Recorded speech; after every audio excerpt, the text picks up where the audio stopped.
Hello, and welcome to another episode of Dead Times, the only horror movie podcast recorded inside a giant flaming pile of scrap. I'm your host, Tim, and with me, as always, is the man whose chest is full of bees, Peter. Peter, how are you doing? I'm doing good. Thank you for having me on, Tim. And we have a guest this week, Al. Al, how are you doing?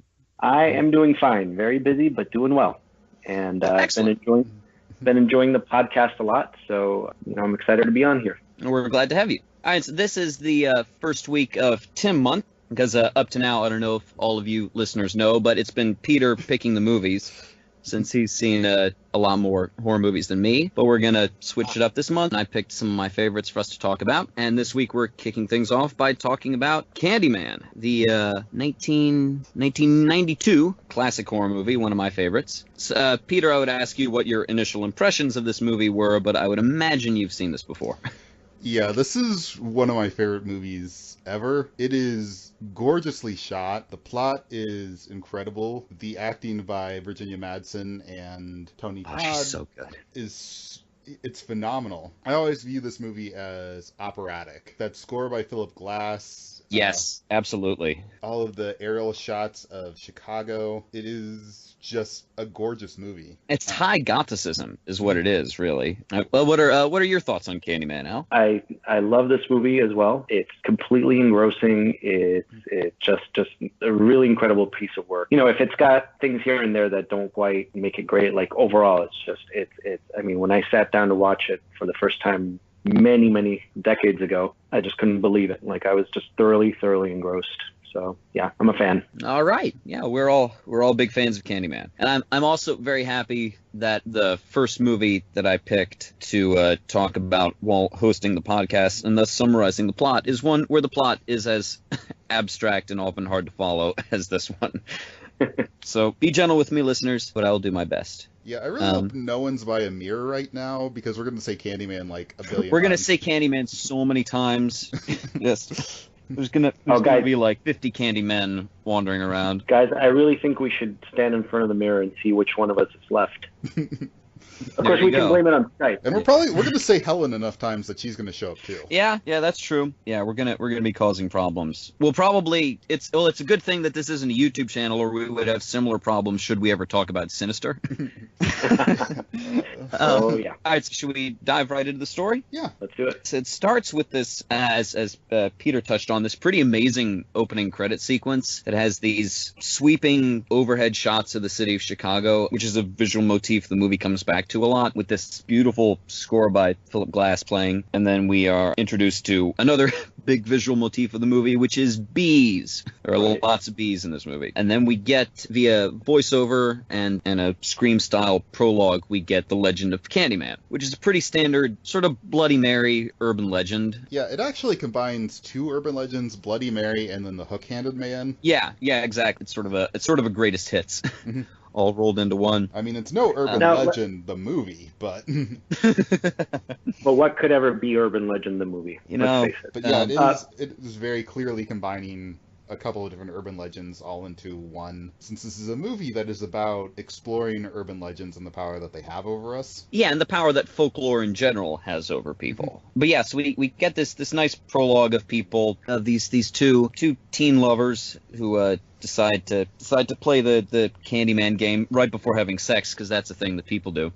And the idea is, if you look in the mirror and say Candyman 5 times in a row, he appears and kills you, I guess, which sort of cuts down on the motivation to do it in the first place. And then pan back and we find out that we're hearing about this because our hero and her best friend, who are 2 grad students, we have Helen Lyle, played by Virginia Madsen, and her best friend Burnett Walsh, played by Cassie Lemons, who are grad students who are doing a thesis about urban legends and about Candyman in particular at the State University of Illinois, right? Yeah, because this movie's set in Chicago. So what do you guys think about the setup and just the story of Candyman as we get it? Because we talked about it a little bit, but it is sort of sort of the perfect scary story. Well, I think that it's interesting because we do get the sort of raw version of it that is, again, it's a little bit Bloody Mary, it's a little bit Hook-Handed Man, it's actually a little bit the babysitter where the call is coming from inside the house. Yeah. We get all that sort of rolled into one, and then later on in the movie we're going to get a much more specific, much more interesting version of what Candyman is, told by,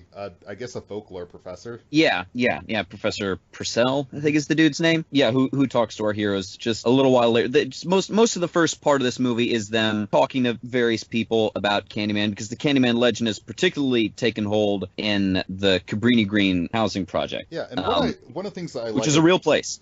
It is very much a real place. I'm not even sure how much of it still exists anymore. Oh yeah, that's the thing. Because they depicted pretty accurately to what it actually was like. But what I like about this prologue is that it is the very, very safe suburban version of this story compared to the much more raw, visceral, and violent versions that she hears when she actually gets to Cabrini Green. Yeah. It's interesting because I thought the whole thing with the two teams, and by the way, where have I seen the male actor? Where have I seen him before? He's Joxer from Xena. That's right.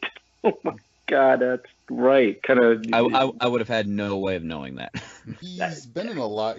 I think the actor's name is Ted Raimi, and he's been in like the Sam Raimi Spider-Mans, but he's most well known for being Joxer from Xena. Which is so funny because you look at him trying to play like this bad boy in his leather jacket about to get laid, and you're like, something about this is like he is not that guy.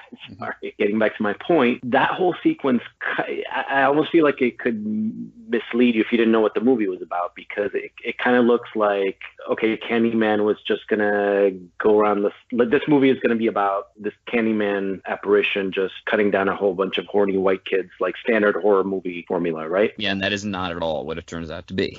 Exactly. And then we go into this Virginia Madsen setting, which is she's an academic, she's studying folklore, she's really ambitious, she really wants to nail it with something interesting and unique, and she's got a lead. So that's what I thought about the beginning. Yeah, I mean, thematically it shows that Virginia Madsen is horribly arrogant and unprepared for what she's actually going to be facing. Absolutely. Yeah, the first like 40 minutes of this movie are all about white tourism. Yep. Yeah, and about thinking that there pockets of minority culture are just sort of fascinating from an academic standpoint, and that you can just go observe them and think they're sort of quaint in a way. Yeah, I mean, and that and not really have any idea what you're getting into. Yeah, Helen is guilty of hubris on a truly massive level. Yeah. Which is why she doesn't put it together until an hour and a half into this movie that her husband, who's a professor at the university, is clearly having an affair. Right. Yeah, it's definitely like her white privilege is right up there since the beginning, and it's the kind of thing like I don't even know if that's. I mean, they call it out in the movie, but I almost feel like the director maybe even wasn't aware of how much that would pop up in the film. Just the way she kind of strolls into Cabrini Green, like goes into apartments, like, who are you, lady? Like, how, We're getting a little bit ahead of ourselves, but she is investigating an actual person who actually died and is treating it as like a fun adventure or a safari or something like that. Exactly. Yep. I agree. Like an actual woman was murdered. Yeah, and lots of people were murdered, as it turns out. It's 25, right? Yeah, 25 other people were murdered in the area in ways similar to Ruthie Jean. But she treats it all very abstractly and just for the sake of having something cool to write about. There's no sense of there's no sense of justice that is motivating her to investigate this. It's all just something cool to have a thesis about. Yeah, and right. she's literally always comparing herself to her husband and then Purcell, and about how she's so much more daring and going to bury them, and it honestly turns out that she's, about even just Candyman specifically, she is incredibly unknowledgeable. Right. Yeah, which I guess that'll give us a nice segue into what we learned from Purcell when they're all having dinner together, which is backstory for the Candyman legend, which we talked about a little earlier. So what Purcell tells us is that the Candyman legend first appeared, was held to have taken place in 1890, and that it was about the son of a slave who had become really rich following the Civil War by figuring out a way to mass produce shoes, I think is the story, and that Candyman was the son of this guy, and that he grew up in polite society and became a painter and was hired by lots of people to paint their portraits, was hired by a rich white guy to paint his daughter, and they fell in love, and she ended up getting pregnant, and the white guy was so furious that he had some ruffians go and beat him up and saw off his hand and jam a hook into it, which seems kind of random as a torture, if you're not assuming that the guy is then going to walk around with a hook in his hand later, because the next thing they do is strip him naked and pour honey all over him and bring some bees from a nearby apiary, and he is stung to death. Lovely. Which I guess that's the reason he's called Candyman, because there's no real other mention of candy in the story, but I guess it's like the sweetness of the honey is the idea. Which, I mean, again, the graffiti is always sweets to the sweet, isn't it? Sweets to the sweet, yeah. And then right. when Helen is in Cabrini Green, she finds what amounts to an offering to Candyman of candy with razor blades in them. Yeah, which I loved. That was something I noticed, because candy with razor blades in them. I think we mentioned this in our Trick or Treat episode, but that's also an urban legend. Yeah. Because that's never actually happened. So that's kind of awesome. I actually really like this backstory because, again, this movie is about race, but in a really fascinating way. Yeah, and I'm not sure exactly what its point is about race, especially because like most of the really racially charged stuff is in the first half. The second half becomes more of a psychodrama about Helen. I just feel like you can read it in so many different ways. I mean, it's a pretty kind of rich movie that way. And back to the point about Helen's arrogance, I also feel, I mean, in a way, I think she was pretty arrogant, but especially during that dinner scene, you also see that she's kind of a woman being like talked down to and kind of underestimated in this very ambitious academic setting. And I think that, like, you've got she and Trevor have no respect for each other at all. Right. It's really a wonder they stayed together this long. Right. Yeah, I mean, they definitely don't think of her as, well, they call her the most beautiful grad student. Right. Which shows that they are not thinking of her as either an intrepid ethnographer or, like, just a smart graduate student, a smart academic. Yeah. But they're thinking of her as primarily a sex object. And this movie does actually get Helen naked several times, and it's usually a horrifying thing as opposed to a sexual thing. Right. Yeah, definitely. Again, an interesting thing. And at one point, Candyman's hook becomes a pretty blatant metaphor for a penis. So there is a lot of stuff about men either violating or talking down to, which again, when she's with her psychiatrist, the psychiatrist is also treating her like an idiot. Right. So there is also this very interesting thread about the fact that Helen is clearly uninformed and overambitious and arrogant and hubristic, but she's also rebelling against a world that is treating her as sort of a sex object, baby doll moron. Yeah, and I mean, she gets talked down to, right? And I'm blanking on the name of you guys mentioned his name before, but the guy with the long hair. Purcell. Purcell. It's Professor Purcell. He's like, oh, little lady, let me tell you about Candyman. Really, that's your thesis? Like he's obviously kind of pulling his weight and being a blowhard. He asks her if she knows the story, and she says no, and he does like this nobleman laugh. She says no. He goes, right. Exactly. Yeah. For all of Helen's flaws, being stupid is not one of them. Right. No. Which I think that one of the things I like about this movie is that Helen is such an incredibly flawed character, but they're flaws that are not traditionally associated with women. Right. Yeah, exactly. Yeah, and so I guess what it comes out to, and we're getting way ahead of ourselves. That's because I'm bad at summarizing movies. Yeah, it's funny because me and you have talked before, Peter, about how horror movies and and urban legends, especially scary stories, are kind of a similar similar phenomenon to horror movies in that they can sort of represent society's fears and society's concerns and the things that society feels guilty about at any given point in time. And so Candyman, the story of Candyman is that he's this victim of racism, that he was horribly, brutally murdered in a way that was motivated by race. And then Helen ends up being a casualty of sexism, that she ends up dying because everybody doesn't take her seriously and treats her like a hysterical woman. Exactly. And then, again, spoiler alert, she ends up coming back to haunt people because of that as well. So that's really interesting. Yeah, it is sort of a movie about prejudice and dismissal and the consequences thereof in general. Yeah, and I think that is particularly evident with the people at Cabrini Green. Anne-Marie Jacob, I believe is his name. Yeah, Jake. Jake's the kid. When they're entering into Cabrini Green, it's basically a very stereotypical view of black people living in the ghetto. But then when she's actually there, the people that she meets are smart, compassionate, cool people that are making the best out of their situation, which is exactly. Which is why this movie is so sort of interesting to point in, because it is clearly about race, and it has this overwhelming sense of compassion for the residents of a housing project, which is not something you often see in horror or in society in general. Yeah, really no. Yeah, and it's a fascinating place to set a horror movie because there are parts of that are just abandoned and have no electricity and there's weird shit back there and but there are also people living there and Anne-Marie's apartment is kind of beautiful. Yeah, it's bright pink. It's very well maintained. Yeah, it'll be a great place to raise her baby. Which is she has to make it her so hard. She has to make it her home, despite everything outside of it being so ugly and stark and hopeless.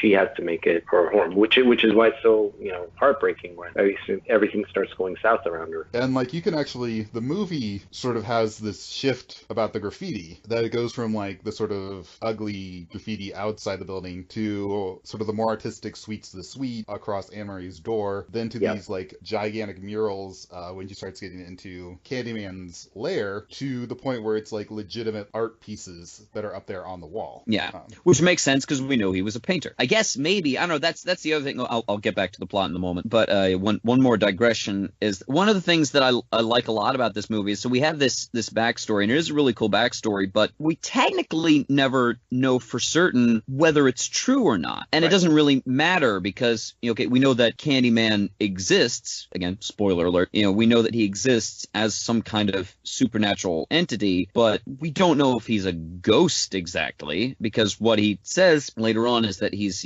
sustained by people's belief in him, which makes him a tulpa. So he's not. So it's interesting that that might be the reason that he exists in the first place. It may be that the story birthed him rather than vice versa. But that's left kind of ambiguous, which I think is really cool because again, it's not about this movie isn't about that story as a ghost story, just sort of playing it straight. It's about the presence that folklore has in people's lives. When I first saw this movie, which was, obviously in the early 90s, I was, very much reading a lot of Vertigo comics, a lot of Neil Gaiman. A lot of his work was about, living stories and anthropomorphizing myths, dreams, et cetera, et cetera. It was very interesting to me back then to see this movie that's essentially about a living urban legend, about an urban legend taking form. And Peter, you and I are both big fans of Alan Moore's Promethea. Again, not to make too many off-the-wall connections, but that's also about a living story, right? Yeah. See, for me, the nature of Candyman seems more like a dark god than anything else. Kind of, yeah. That's how he behaves. Yeah, because the story sets up that he's a ghost, but he doesn't behave like a ghost, or like any ghost in any other property would behave. Instead, he behaves like a god, and he has what is essentially a sanctuary. His followers give him offerings, which Helen finds. There's even an altar, and he's constantly talking about his congregation and his believers and how he's sustained through their faith. And again, we're getting ahead of ourselves, but the whole reason why he reveals himself to Helen is that she specifically tells someone, which is Jake, the little boy, that Candyman doesn't exist. And he tells her that telling that boy that he doesn't exist is what compels him to reveal himself to her. Yeah. That the specific rules of summoning Candyman, where you say say his name in the mirror 5 times are not enough to cause him to appear. However, once Helen seeded doubt in his believers, that ensured that he had to show up and start reproving his existence to them. And the big bonfire at the end is this ritual, and he very explicitly says that his plan is to die and be reborn, which makes him like Dionysus, like Osiris, like Jesus, even of the god who dies and is reborn, except for the fact that he intends to bring Helen and the baby with him as co-gods, which basically happens. It's twin kings of ruin. Yeah, but that's a terrific reading. Which is getting ahead of ourselves, and I'll talk even more about this later on. All right, yeah. So let's move forward in the story a little bit, because the next thing that happens is while Helen is investigating around Pretty Green, she gets cornered and attacked by a gang leader who's been using the name Candyman and carrying a hook around, who beats her up, gives her a black eye, and then he ends up getting arrested, and she picks him out of a lineup and he goes to jail. And and that's when she tells Jake that Candyman isn't real, that it was just a name that this guy was using to scare people. And it's directly after that Candyman appears, which I'll talk about in a sec. Another thing that's left kind of ambiguous is whether those murders that happened in that area were the real Candyman or whether they were just this guy. Because he says to Helen that it was because people had started to doubt that he was obliged to appear, and he says, now I must shed innocent blood so that people will believe. So that might have been him murdering people, for some reason, maybe to perpetuate the belief, but it might not have been. It might have been that Candyman was not himself was not an active player in anything up to this point in the movie, which is very interesting. My interpretation of the movie is that Helen was essentially right when she said that the residents of Cabrini Green were attributing the daily horrors of their lives to a supernatural entity. That I don't think Candyman was behind the death of Ruthie Jean. I think that it was probably this guy, and they had a symbiotic relationship where his actions were attributed to Candyman, the entity, whereas Candyman, the gang leader, would derive the power and fear from the myth, the folklore. Yeah, and I think that would make a lot of sense, because up to that point he wouldn't have really needed to actively manifest, I guess, and just slice up people, because he was sustained on whatever plane of existence he normally exists on, because people were scared, because people in that area were scared, and where that myth had taken such root, and that there was so much terrible stuff going on. Yeah, and then that's the other thing, is that if Candyman is sustained by people talking about him, and by people believing in him, and if what Helen says is true, and the people in Cabrini Green have been using Candyman as something to attribute the everyday horror of their lives to, then that ties back into this movie's point about race, because that means that Candyman is literally the embodiment of the suffering that comes with living in a shitty housing project, and with just the horrible things that people can see and that can happen around there all the time, that he is sustained by that. So he's kind of sort of literally an avatar of segregation in a way. Yeah, absolutely. And I don't know, I thought that whole layer of it was pretty brilliant in a lot of ways, because as you say, like, I can already see like Helen's wheels spinning as far as her thesis and what she's going to write. Like, I've got the origins of this myth right here, and I get to talk about how pretty much lay out what you guys laid out, but she thinks like she's hit on it, and she thinks she's struck gold, like drug dealer.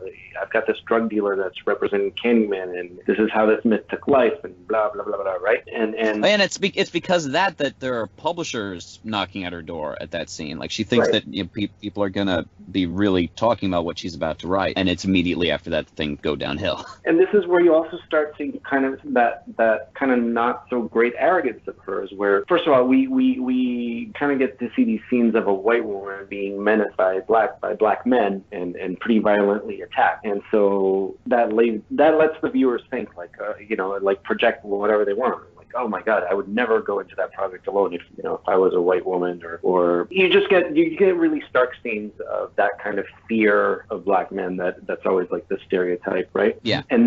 But then when she goes to the police and she's looking at the lineup, she seems almost like, in a way, like she's almost like jackpot, there's a kind of smugness that she has.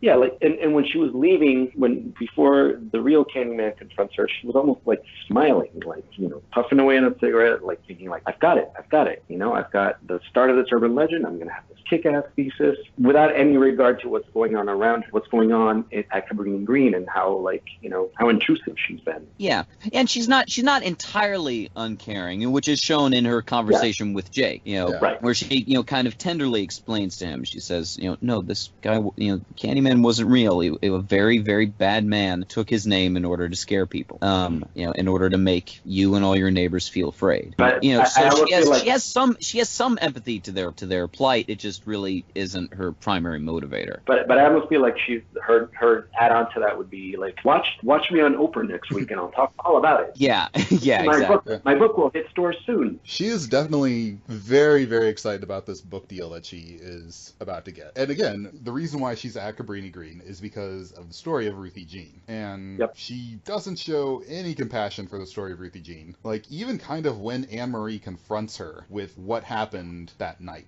Because Anne-Marie's story is brutal. Like, and it's not even brutal in violence, it's brutal in how uncaring Chicago, as a stand-in for the United States, is to the residents of this housing development.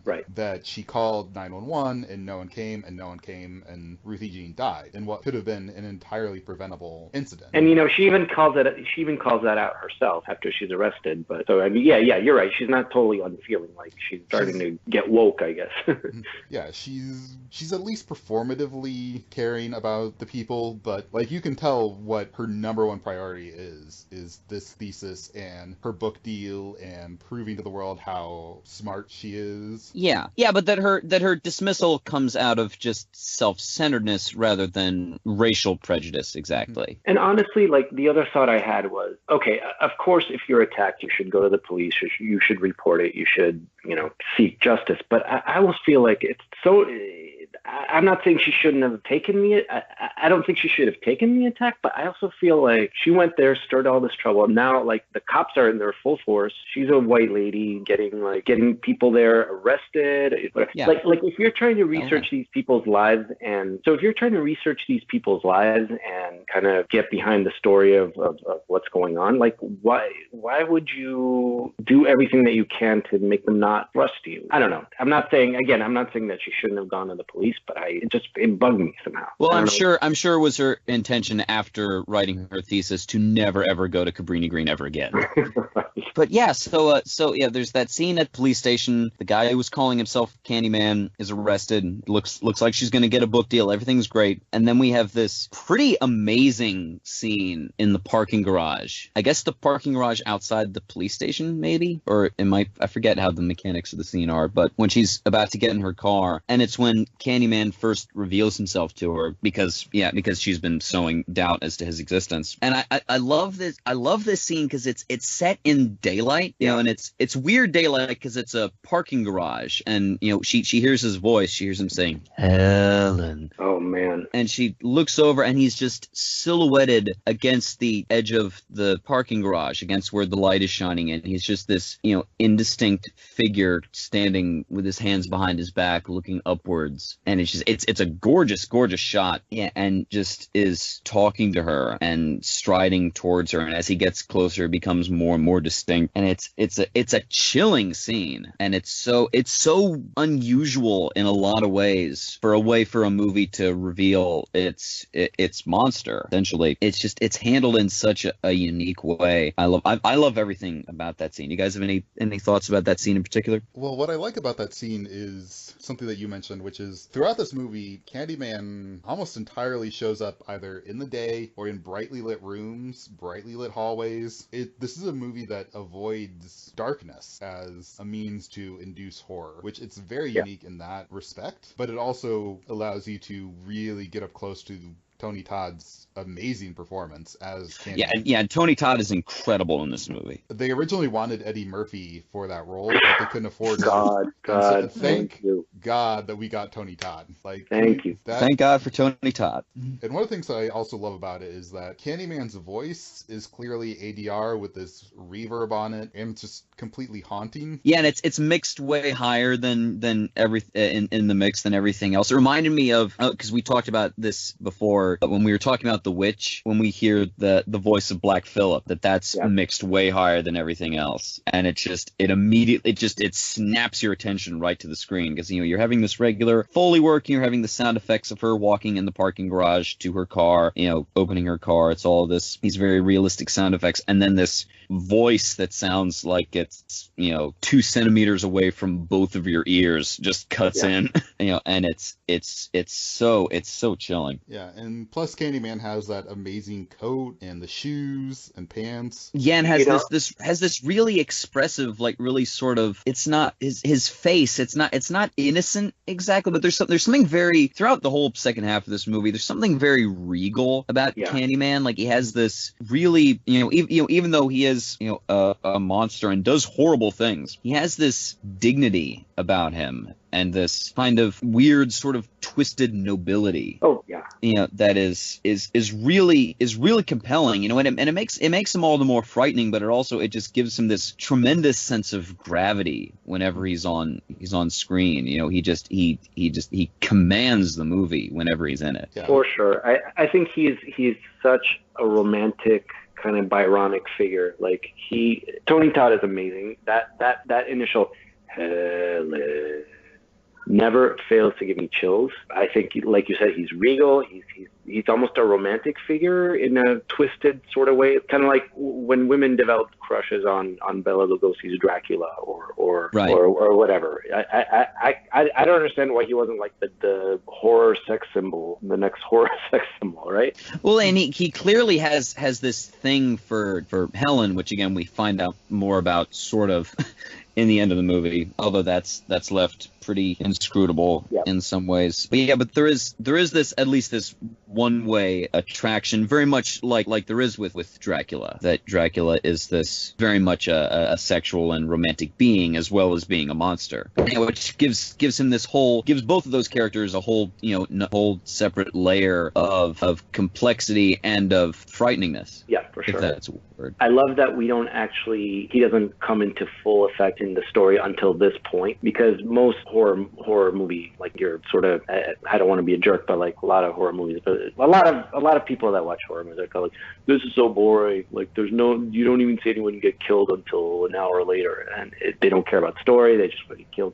And I love the fact that it's just all built up to this introduction into Helen's world, right? And that it took this long, and that it took all this stuff happening to get him in full effect. Yeah, it's a very patient movie in a lot of respects. It's really slowly paced, which is weird because it's not that long, but it uses all of its time really wisely, just building up this really unique, really kind of gothic atmosphere, that feels, it almost feels closer to magical realism than like some of the latter day like ghost and demon movies, where it's, where in a lot of those movies, like in the Insidious movies that me and Peter have been talking about, like, it's distinctly this very realistic, very down-to-earth setting that is then invaded by something otherworldly, whereas in this kind of the whole world feels a little off, even though it's dealing with things that are clearly very, very relevant to the world in which we live, but it builds, again, without throwing in like lots of weird and unexplained stuff. It feels right that Candyman exists here, and that we don't really spend any time at all wondering about the mechanics of his existence, because again, like I was saying, it's left ambiguous if he is actually a ghost at all, if that story about the young man getting beat up and having his hands sawed off and his chest full of bees, if that ever did actually happen,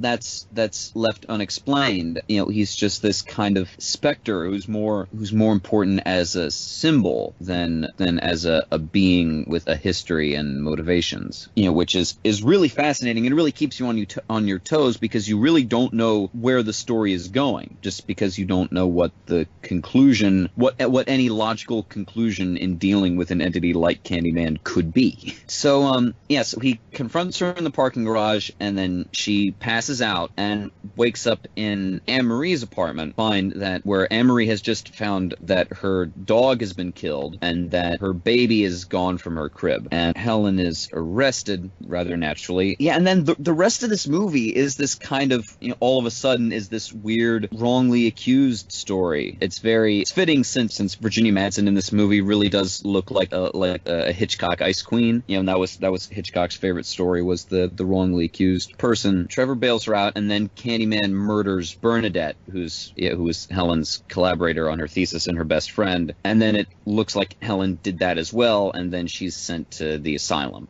and is there for a month. And all of this time, Anne Marie's baby is missing, and nobody is sure where it is. And then she's talking to this doctor who Peter touched on earlier, who is very unhelpful and very dismissive of, somebody who does look to be definitely crazy based on what's going on. Like, they have footage of her talking to Candyman in her gurney and when he's clearly not there, which that's another thing that is not entirely clear about Candyman, is when he manifests himself, whether he has physical form exactly, because he seems to be sort of immaterial and can appear wherever and doesn't show up on film, but he has a lair and he sleeps, it turns out. It's just everything about him is left unclear, which is fitting because he exists as rumor. He's sort of deliberately inconsistent because that's the way urban legends are. Yes. And any thoughts about these scenes of Helen in the mental institution? Well, I think one of the oddest choices that this movie makes, and one that I don't really understand, is the decision that she's spent a month in the mental institution. Yeah. I wasn't sure about that either. It seems a bit weird that all this other stuff that's going on just hit pause for a month. Although I think the one reason I could think of to do that was so that Trevor's relationship with the girl he was having an affair with can have progressed a lot when she gets out, or when she escapes, which we'll get to in a second. But that means that Anne Marie's baby has just been missing for a month. That apparently Candyman was just feeding it, because Candyman I guess can go to the dark rumor store and pick up some dark rumor milk. Sure, why not? But although one thing that I have noticed that I did like was that throughout this movie, the residents of Cabrini Green have been building this huge pile of wood outside for a bonfire, and it's eventually revealed that they were literally waiting for Candyman to show up to start that fire, which makes it, again, a very religious ritual. Yeah, exactly. And taking the month off adds to that, since they were clearly not waiting for any specific date. It was just whenever Candyman would reveal himself to them. I definitely find it odd that Candyman's somehow able to keep Anne Marie's baby alive for that month. Here's why I actually like that whole sort of time jump, because ever since he shows up in that parking lot, disorientation is really the horror that's happening. It's not so much people getting killed. It's Helen going insane, seeing things that nobody else sees, kind of blacking out. And then when she wakes up, she's next to people that she for all she knows, she may really have killed them. She thinks she knows what's going on, but that whole sequence is just this dizzying rush of disorientation after disorientation. And that to me makes Candyman a very frightening horror villain, kind of like when you watch In the Mouth of Madness, for example. So to me, if Candyman targets you, he is gonna fuck up your life in ways you can't even think about. He's not just gonna gut you; he is going to mess with your head until you she was ready to jump off the bridge at that point. So for me, that time leap was just the whole part of really torturing Helen, really getting her to get to the only logical conclusion that this movie could come to. So that's why I did like the whole 1 month time warp. Yeah, well, one of the things that I like about this movie is that the very beginning of the movie sets up very firm and very specific rules for how Candyman operates. You say his name 5 times in a mirror and he appears and then kills you. Right. That never actually happens at any point in the movie. Exactly. Nope. Helen is the only person who says Candyman 5 times into a mirror, and she does it at least twice, and Candyman never kills her. He'll kill people around her. He appears when she hasn't summoned him, but that Candyman is not, despite having these specific rules, and rules that are way more what we would in any other movie would be way more firm for how this universe operates. Scream, for example, always labels, well, this is the rule and this rule and this rule, and then it obviously gets deconstructed. But in a supernatural movie where they're like, well, the monster is, I don't know, afraid of water. You know that the monster is going to be afraid of water, and that's something you can count on as being fundamental to the nature of the movie. Whereas the rules for Candyman, Candyman just blithely ignores. face, and which is what makes everything so disorienting. Yeah, Yeah, because again, that's the thing is throughout so much of this movie, you're not really sure what's going on. For a while during these scenes, it does seem like, or at least it crossed my mind seeing it the first time. I was like, maybe they're gonna pull a Shutter Island. Maybe Candyman isn't real. Maybe Helen is just going insane and did kill those people. And the finale, I don't think leaves any room for ambiguity. I think the way that the finale plays out, there isn't really any way to look at the narrative and just assign it to be all in Helen's head. But it does sort of disorient you in the same way that Helen is being disoriented by everything that's happening around her. So it's really effective in that regard. So after Candyman kills her psychiatrist, she escapes from the asylum and goes home and finds Trevor and his girlfriend that he had throughout the whole movie, again, very obviously redecorating their apartment, and they have this big confrontation. And yeah, again, as arrogant as Helen is, Trevor really is kind of an asshole in this movie. He really is kind of a worm, even though you can empathize with his actions. Like, all evidence pointed to his wife having a psychotic break and killing a bunch of people, or killing one person. And so he was, making the pretty reasonable decision to try and move on, but still doing it in a way that makes him seem like a douchebag.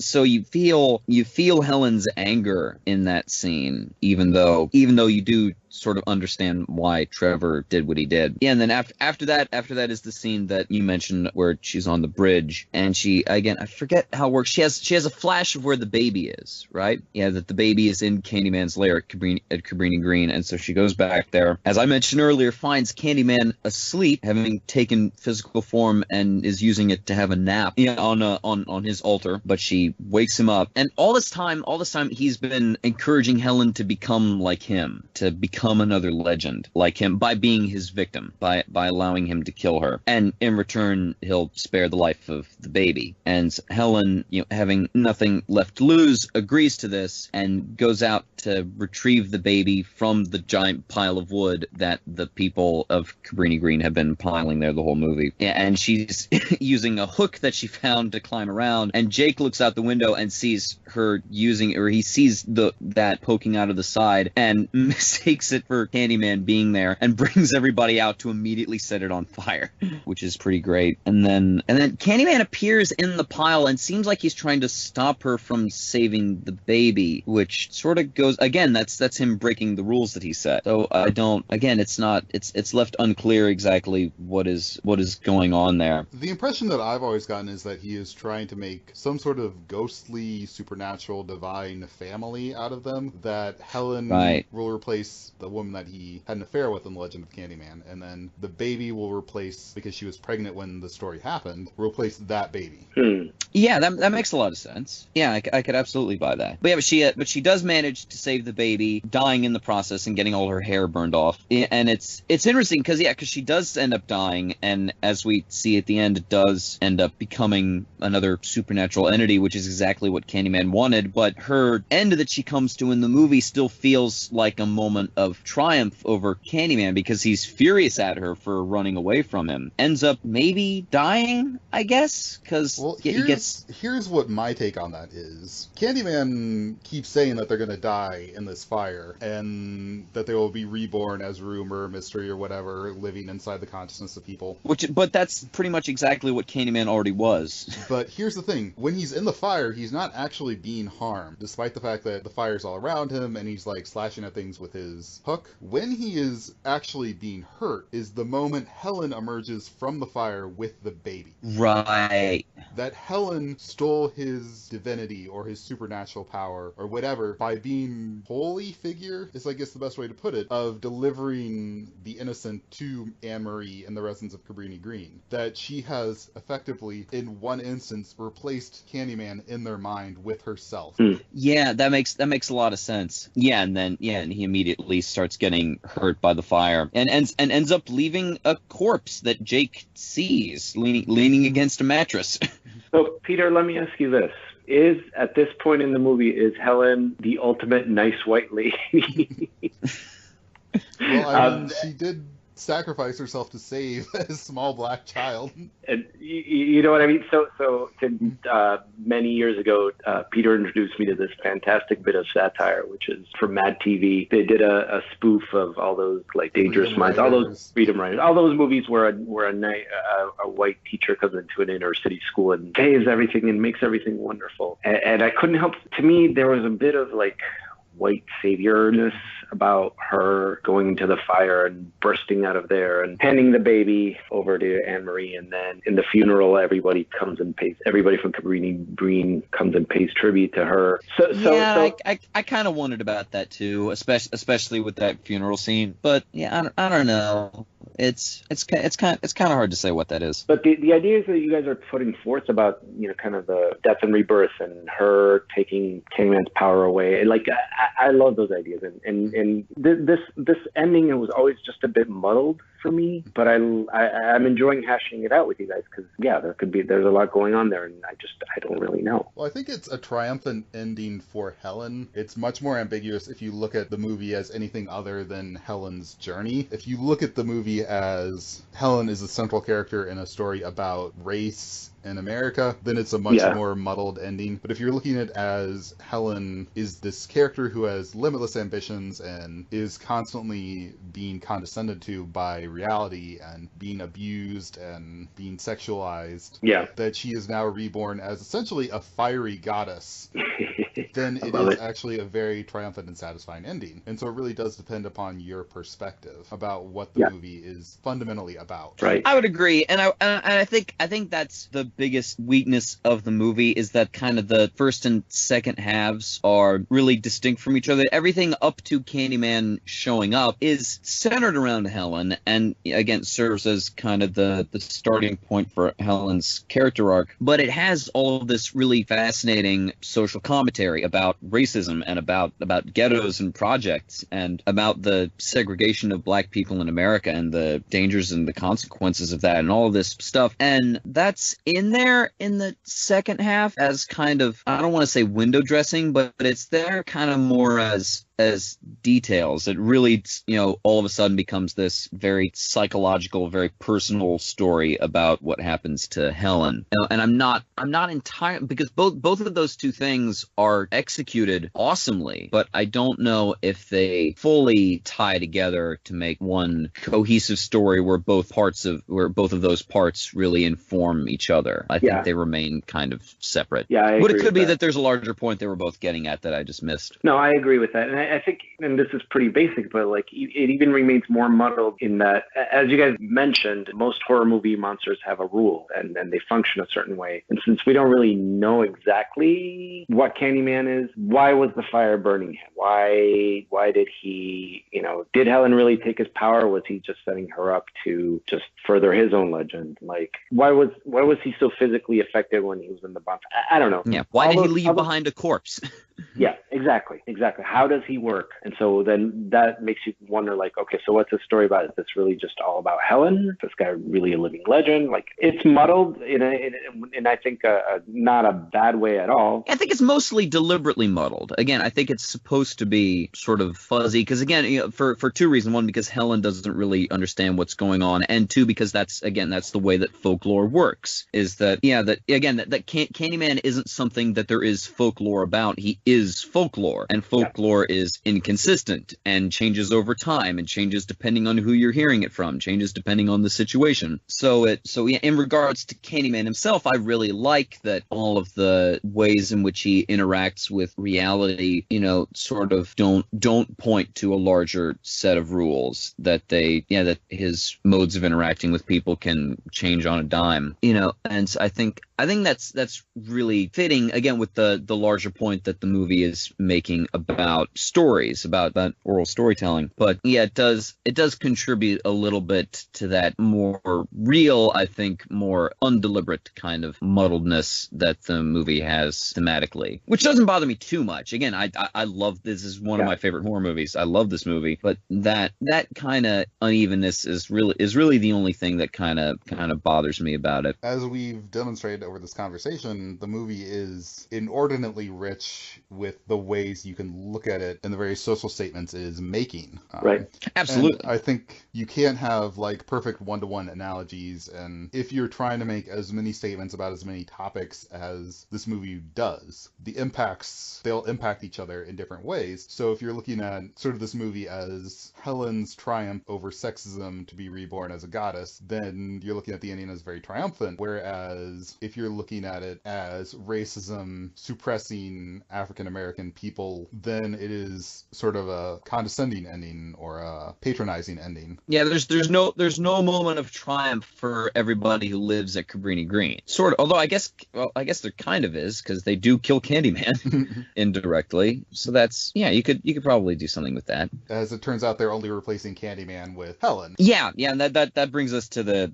stinger, which is we get another time jump, presumably, to Trevor and his girlfriend, which things already seem to be going sour with that. Yeah, which just Trevor's already having points buyer's remorse for this girlfriend. Trevor is a cliche and a half. Midlife crisis, banging the young thing, and then realizing that he had a deeper relationship with his wife, and blah blah blah. He's just a cliche. Essentially, yeah. And in his despondence, he's in the bathroom and he's crying, and he looks into his mirror and, mumbling to himself, he says the name of his wife 5 times. And Helen appears behind him and ends up nearly disemboweling him. Like, she's, his corpse is pretty destroyed when his girlfriend finds it, and she finds it while holding a knife, and it fades to the credits, which I guess is meant to imply maybe that she'll be blamed for his death the way that Helen was blamed for Bernadette's death and the other stuff. But I don't know, because you don't see police arriving, so I guess, I don't know, maybe that was just kind of a if you'll pardon the expression, a knife twist, that it was just meant to leave you wondering about that. But yeah, so again, like, as I mentioned earlier, that Candyman's wish for Helen does end up becoming true. That Helen is this new legend and will live as the embodiment of that legend, just as Candyman did. Well, one thing I love about this particular ending is that there's a moment where you could interpret Trevor as deliberately attempting to invoke Helen. That he says her name like 3 times, and then he looks into the mirror, and you can choose to, which I choose to interpret it that his mind is sitting there cranking and realizing that he said it 3 times, and if he says it 2 more times, she'll appear. And again, he's in the middle of this whole, like, having these pleasant memories of her. So I just find that fascinating that he deliberately chooses to invoke her, or possibly deliberately chooses to invoke her. Yeah, and I'd never taken it that way at all. I'd always seen it as completely accidental, and that we're intuiting what's going on as the audience, but that he did not know what he was doing, which makes it this kind of, it's kind of cute in a way, but I think it's clever enough that it really works. But I'd always thought that it was accidental. What's your take, Al? Before we get to my take, I haven't seen the sequels. I actually haven't seen the sequels to Candyman. I know there were like 2 kind of cheap straight-to-video sequels, but I've not seen them either. Peter has seen them, I'll bet. Have you? I've seen 1. But how much do you want to see like a whole Candy Helen series of her just cutting up academics and douchebags and just going wild on them? And that would be all right. I would. Which I'd be down for that. The sequels for some reason are set in New Orleans, and well, they have Tony Todd going for them, so that's one thing. But they could not afford Virginia Madison, obviously. So like Helen's existence is more or less only alluded to. And the thing is, she's so good in that little snippet of a scene that, again, the voice work that they made Tony Todd, they repeat with her, and it's gorgeous and unsettling and twisted. Yeah, it's really good. And like just the effect of her hand all burnt holding that hook. So I would love nothing more than watching another movie about Helen as the new Candyman, and again possibly settling in the University of Illinois the way that Candyman settled into Cabrini Green. Which that would be really fascinating. Yeah, and that leads me to a thought that really just came into my head now as you guys were kind of hashing it out. So if we're meant to think that Helen is now replacing Candyman, but really what impact, like what kind of legend would she become at Cabrini Green and with poor black people and black people in ghetto neighborhoods? Is she more meant to go out and become a legend into like upper middle class land? You know what I mean? Maybe that would be really interesting. Or did the people at Cabrini Green go to her funeral and drop the hook because they said, you know, you are now a legend, but we don't want you around. Take this hook and take it somewhere else. Well, I mean, Helen's portrait is in Cabrini Green there at the end. True. And if you pay attention to it, which, I mean, she's obviously bathed in fire and radiating light. And if you pay attention, at the very bottom of it are a bunch of, well, black people as, like, tiny figures around her that seem to be worshiping her. That's not so good.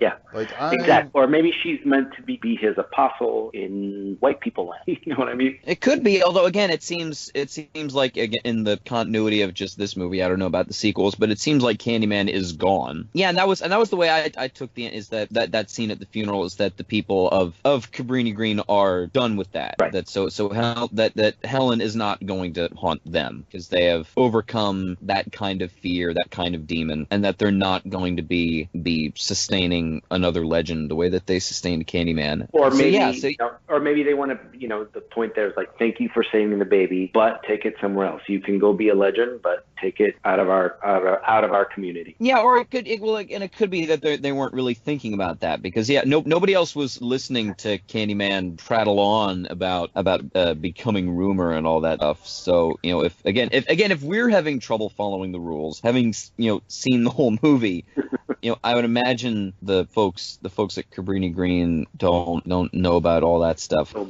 So yes, I figured that as a gesture really didn't have anything to do with that. But yes, maybe Helen will haunt the upper middle class. So, do you guys have any final thoughts about the movie as a whole? I just think it is a fantastic movie. It's so operatic. It's so beautiful. It's so interesting and takes its subject matter in such an interesting way. That's really all I have to say for it. Everyone should watch it. It's fantastic. Yeah, all right, I couldn't agree more.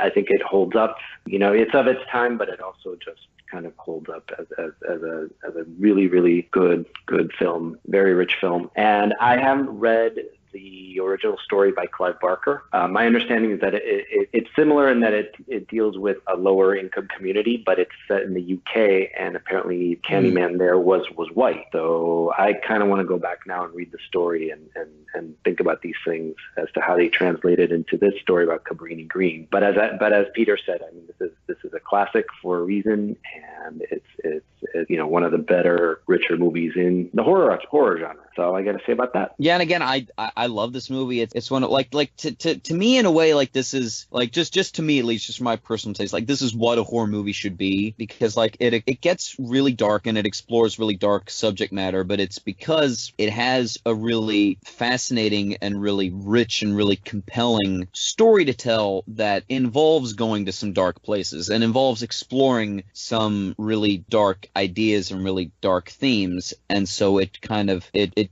delves into that. You know, it's kind of a trip into the shadows. You know, it's like the movie just takes you to this strange place and says, okay, we're going to look at some kind of harsh, kind of unsettling stuff, and you know, that's going to be what this experience is. And I think as that kind of experience, it's really riveting. It's really and really enriching in a lot of ways. You know, and it's beautifully made. It's gothic is what it is. Yeah. You know, it has this high gothicism to it. You know, like an Ambrose Bierce story or something. Yes, I dig the shit out of it. And it's original too.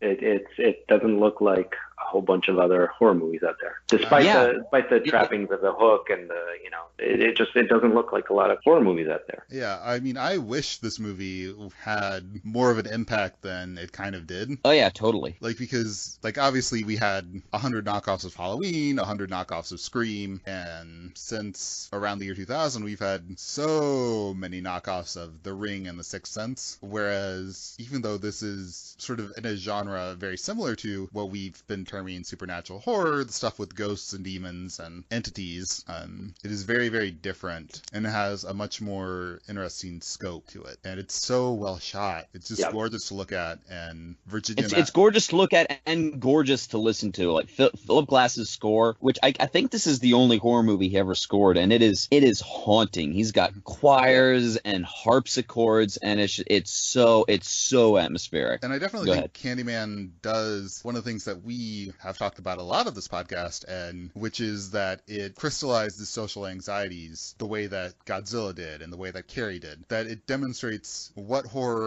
so vital about horror, and why horror is a genre that needs to be appreciated and respected and is capable of telling stories in a way that too few other genres are capable of. Yeah, not only that, not only does it do that, but it also makes a metatextual comment about that very process, because it points out the ability of urban legends and folklore, which again are sort of an adjacent storytelling phenomena to horror stories and horror movies, to do the same thing. So it's not just a movie that does that, but it's a movie about the fact that stories can do that, which is really brilliant. All right, so let's do our final segment, Best Death. Who had the best death in this movie?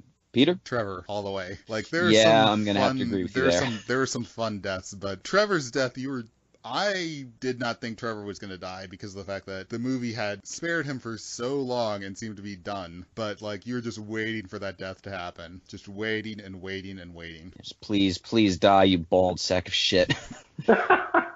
I'm going to actually, initially I thought Trevor, but I'm going to say the annoying psychiatrist.